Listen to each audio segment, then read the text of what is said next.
Problems arise in relationships when we don't realize that people have different ways of giving and receiving love and affection toward their loved ones. Dr. Gary Chapman explains in his book, The 5 Love Languages, that many men thought that their desire for sex to be an indication of physical touch as their primary love language. It is a way they express their love and affection and would like to receive from their loved ones. In general, sex drive does not necessarily mean that physical touch as a primary love language for a person. However, many men and some women do find that they feel love when they receive physical touch from their partner. A relationship, a friendship, dating, engagement, and a marriage to a physical touch person can be difficult for some people. The reason is that they value personal space around them, or physical touch does not come easily for them. For some, physical touch did not happen much throughout their lives, and therefore it can be awkward and unnatural with another person.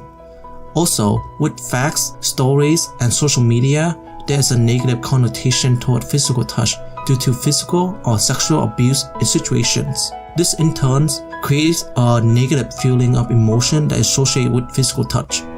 It is important to remember that for physical touch, love language person, it is not just about sex. Sure, sex does play a big part of physical touch in a relationship, but I am sure that both you and your loved one also appreciate and want daily casual touch that happens outside of the bedroom.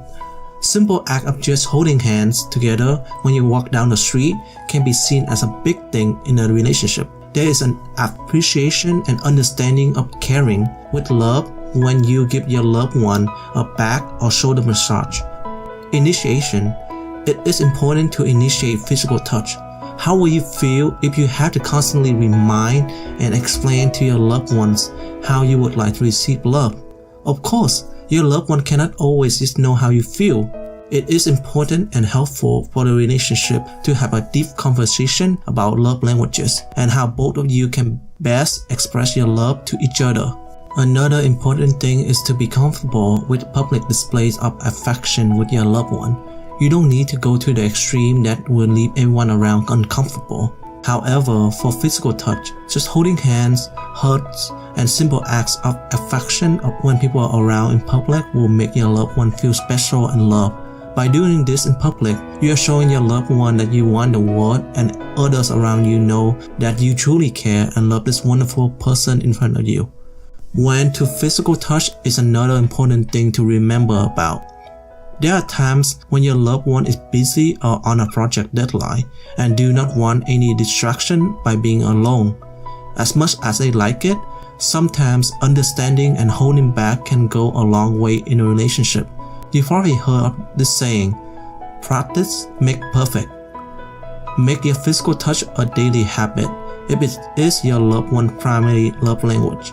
Make it an important everyday to hug or give simple acts of affection as soon as you see your loved one. Why? It is always nice to wake up or start your day with a nice feeling. Quick tips that you could do with your loved one every day is to hug them, and if you are in a relationship, caress them, hold their hand, lean on them, or let them lean on you. A passionate kiss is always nice. It is important to note that this should not be seen as being needy. Physical touch is just how a person values love and how he or she would give or would like to receive love. For a better relationship, it's always a good thing to understand each other. It takes thoughtful conversation, continued practice, and loving feedback from each other to learn how to speak for oneself and another love language.